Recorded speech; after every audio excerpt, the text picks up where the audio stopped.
people here we've spoken to this afternoon, though, seem to be coming to you because they're very angry. They're very angry about the state of the country. Do you think that's what it's about? As they should be. As they should be.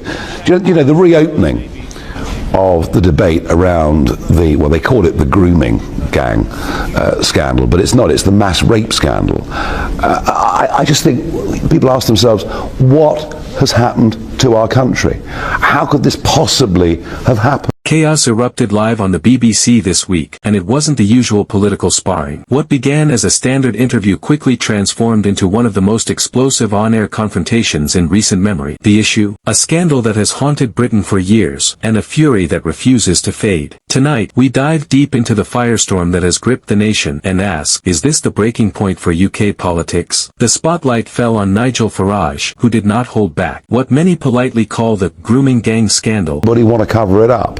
Why has there been no full public inquiry? People are angry about that, yes, and they're right to be. Absolutely right to be. They're also angry economically. We are getting poorer. You know, if you look at the last 8 quarters, GDP per capita is falling in 6 of them.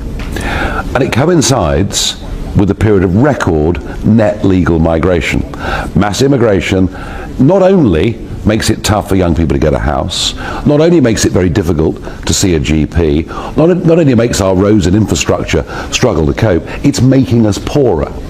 And I think the anger isn't... He bluntly described as a mass rape scandal and demanded to know why, after all these years, no full public inquiry has ever been launched. His words cut through the usual political spin, striking a chord with people who are, frankly, furious. Furious at the system, furious at the silence, furious at what they see as betrayal.